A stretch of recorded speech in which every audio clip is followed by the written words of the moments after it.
On this lesson, I will spell out the introduction of Gregg Shorthand alphabetically.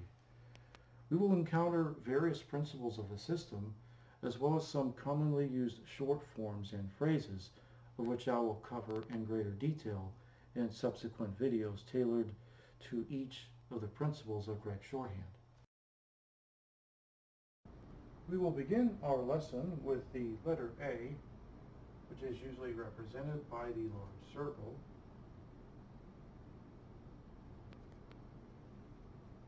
As a long A in the word bait, B-A-T. Remember, this is written phonetically. For the short A, the word pad, P-A-D.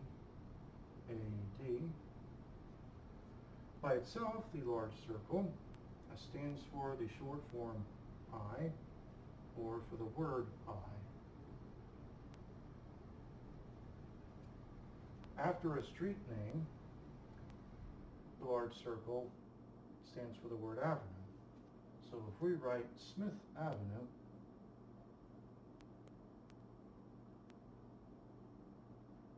looks like this. S-M-I-T-H, the two dashes meaning it's capitalized, the large circle afterward meaning avenue. The large circle can also represent the prefix anti and the suffix atic or tic. So we will write these two words, and these are disjoined. So anticipate looks like this. Large circle for the A, or anti, and then sipate will be the S, I, and P. Now this is an abbreviated form, so this is why it doesn't have the ATE on the end of it. Automatic, we'll write the suffix atic at the end of here. So we're going to write altome first, which is the O sound, the T-O-M stroke, and then the atic at the end, meaning automatic.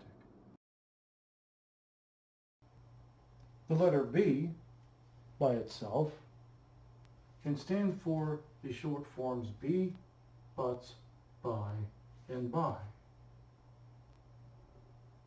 itself. It can also stand for the suffix ability, disjoined, and the joined suffix bo. So we will write three words to exemplify this. So for the word ability, we're going to write the ability disjoined. First is the large circle for the A, and then the disjoined B for ability. For reliability, it will also be disjoined, R-E-L-I, and then disjoined B for ability. And now for the joined suffix bo, we'll write reliable, which is R-E-L-I, and then the B.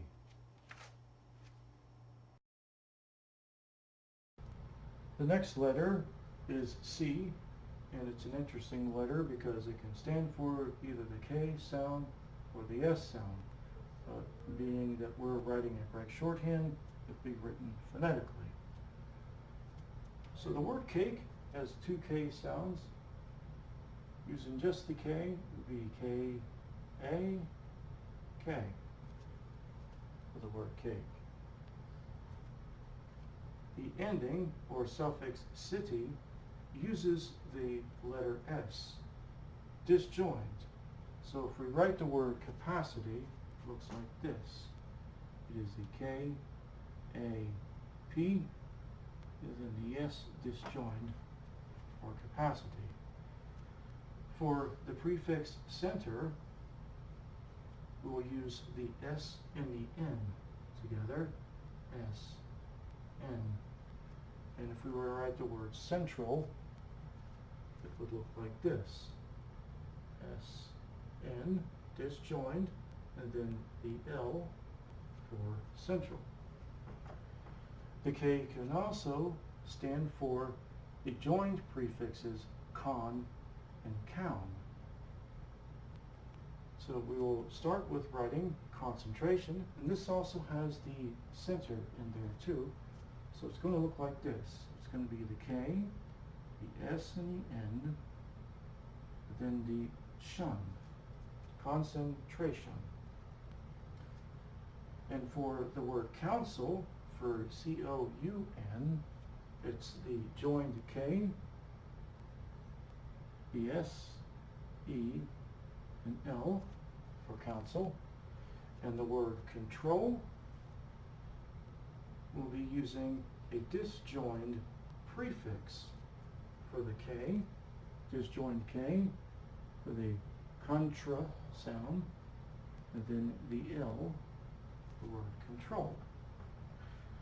Also, if it's written above the line, the K can stand for the word counter.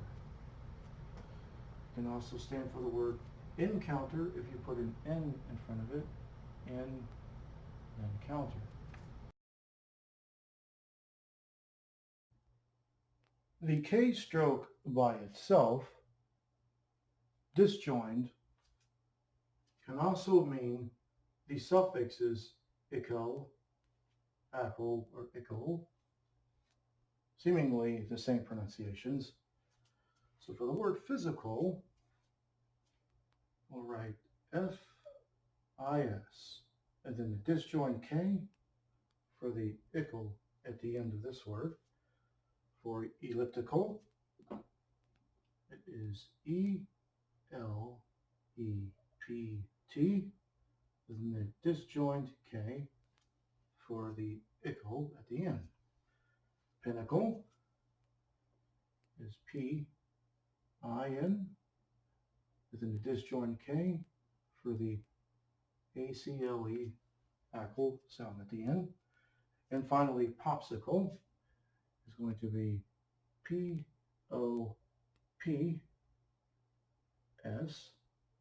and the disjoint K at the end for ickle. For the CH, we will use this medium-sized downstroke, the sound CH. It represents the short forms changed and which when it's by itself. For the word check, we'll write C-H-E-K, the word church, C-H-E-C-H. And remember, this E represents the U-R sound in church. The word chicken is C-H-E-K-N.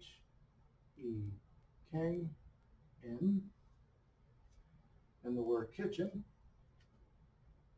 is K-I-C-H-N.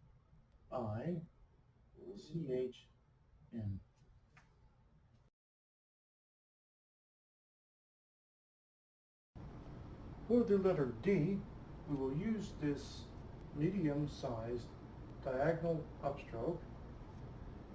It is also the short form for the word wood. The D is also used for the disjoined prefix D-E-T-R, as in the word deteriorate. So we will write a disjoined D, then the rest of the word O-R-A, or deteriorate. The next word, neighborhood, has the suffix hood, and the D is used for the disjoint suffix hood and ward. Sometimes ward is joined. For neighborhood, we'll write N-A-B-R, and then the disjoined D for the hood portion. For awkward, we'll write the O-K and then the D for ward. This time it's joined. For afterward is A-F-T, and then the disjoined D for the ward sound. Homeward and outward will both be disjoined, so for homeward we put the H O-M, and then the disjoint D for homeward. For outward is the A-U for the word out, or portion, and then the disjoint D for the word sound and outward. Now dollars, a disjoint D is also used next to whatever number it is. So if you wanted to write $5, it would just be 5, and then disjoint D for the word dollars. The DEN and DEM blends come from this series of strokes, which go over and clockwise for the TH, the DEN, and the DEM. These can also mean the TEN and TEM as well. So with the DEN blend, medium size, for the word dentist, we'll write it this way, DENTIS. The last T is omitted. The word dinner is DENR. And with the DEM blend, which is the large of this series, is DEM. Next word is demand. This is an abbreviated form. We're going to leave off the D. So it's the DEMAN. And the word demonstrate is also a very abbreviated word. And we'll write this one DEMONS.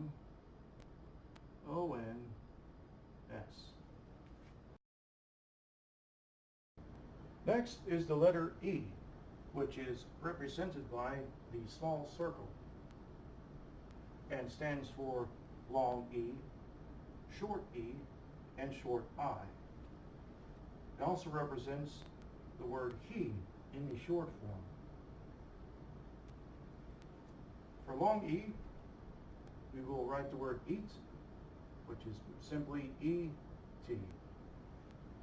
For the short E, we'll write the word bed, which is B-E-D.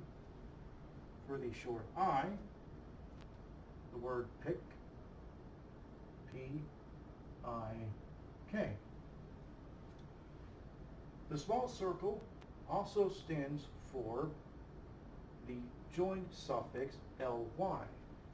Here we'll write the word slowly, which is S-L-O-E. It also stands for the disjoined suffix ingly.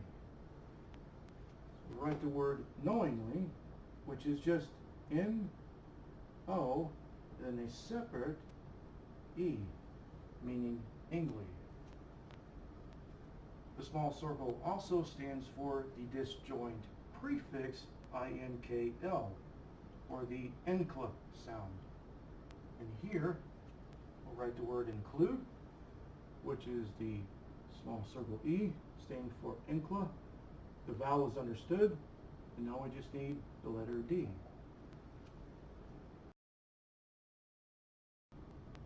Besides representing the F sound, the F can also be the short form and prefix for, just writing the letter F. For the word force, we will just write the letter F and then S for the S sound that C produces. The F can also stand for the joined suffix full. We will write the words forget and forgetful so you can see how this works. Now for for, we're still just going to write the letter F, and then get, G-E-T. For forgetful, we're just going to add the letter F on the end of this. So it's going to be F, G, E, T, and then the letter F at the end for forgetful. The letter F could also stand for the disjoint suffix fication. So here we will write the word classification. So all we're going to do is write phonetically the word class and then the separated or disjoined F for fication. So this looks like this. For classification, it is K, L, A, S, and then a disjoined F.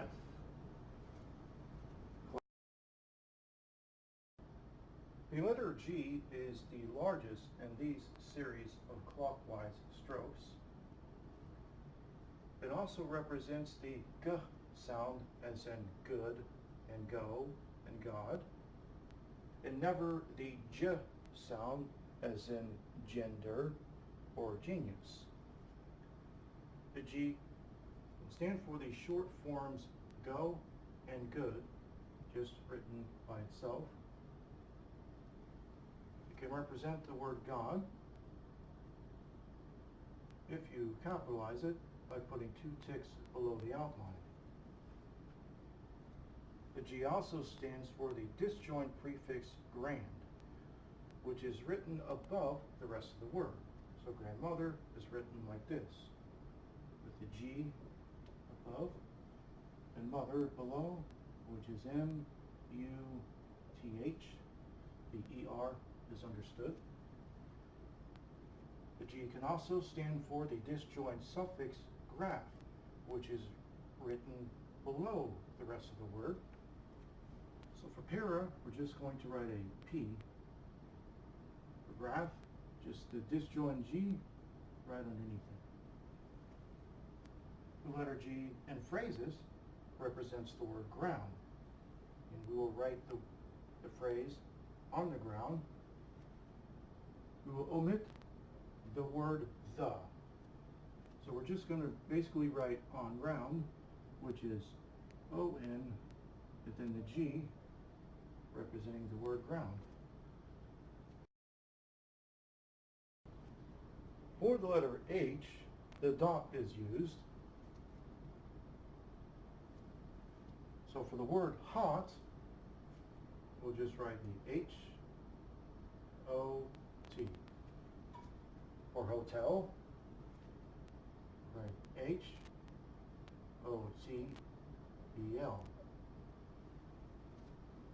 For the word cohabitate, we'll put the H in the middle of the word.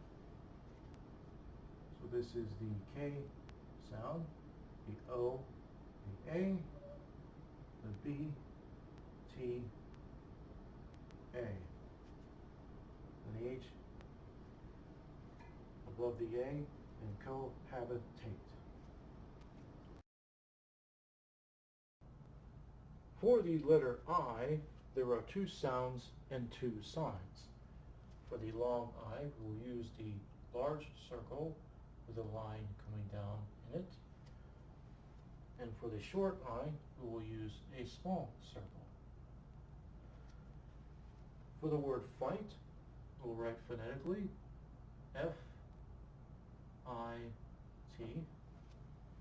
For the word sign, write S-I-N.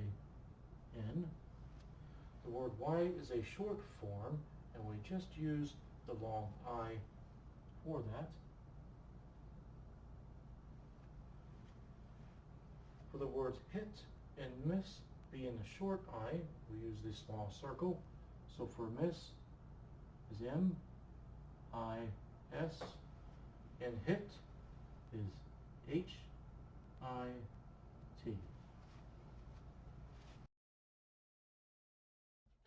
The letter J is the large stroke of this set of strokes. So for the word jet, just write J-E-T. For the word age, and the short form agent, we're just going to simply write an A and a J. Remember, written phonetically.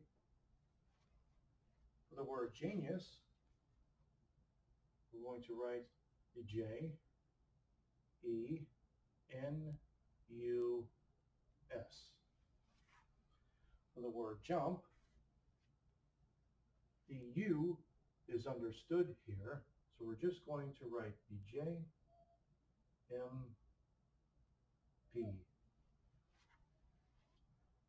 For the word joined, we'll write the J, the O, the short I, and the NT stroke at the end, or ND for joined. The J can also stand for the joined suffix edge at the end of the word, as in storage and marriage. So for storage, first write the word store, which is S-T-O-R, and then the J, meaning storage. For marriage, we'll write M-A-R-J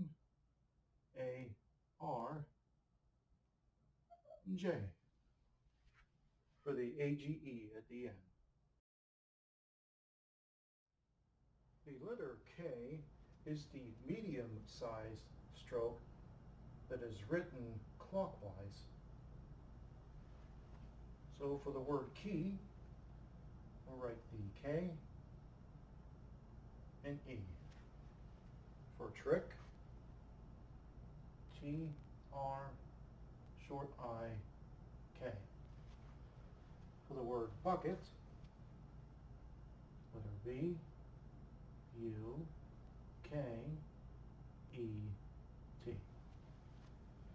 Now, by itself, the letter K represents the short form can,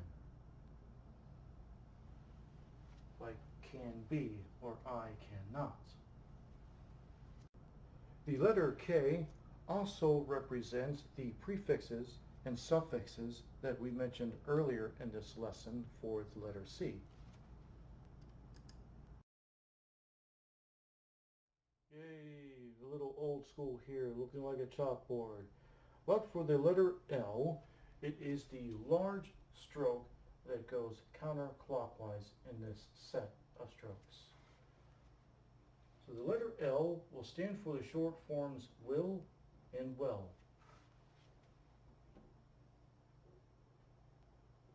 Will by itself, well by itself, well can also be used as a joined prefix. So we will write the word well known, which will be the L for well, and then the N-O-N for known. And for the word lemon, we'll just write the word letter L, E, and the men stroke, M-E-N or M-O-N. For filter, write F-I-L-T-R.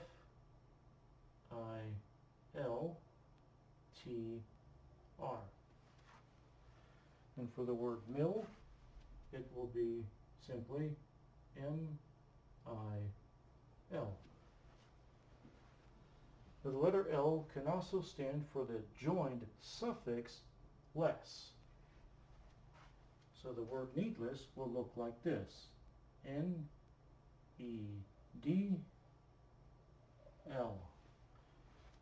Worthless will be the U standing for the W sound, another U for the sound, and then the TH, and then the L for worthless. And then boneless will just simply be B-O-N-L.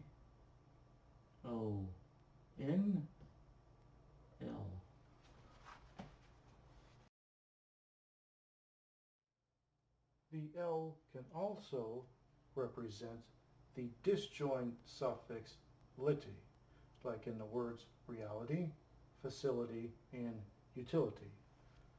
For reality, write R-E, then a disjoint L, meaning the lity part of reality. For facility, we'll write F-A-S, the I is understood, and the disjoint L for lity. for utility, we'll write an E, U, T. This I is understood, and then the disjoined L for litty. Now, in a subsequent lesson, we will discuss the U sound and why we use the E for the Y sound and U for utility. Thank you for watching and for your interest in learning shorthand. This lesson is a three-part series, being parts 2A, 2B, and 2C. I've included a link to the very next shorthand video below, which is part 2B of this lesson. Check out my corresponding shorthand video lessons, and feel free to subscribe to my channel and click on the little bell to get notifications on new shorthand lesson videos.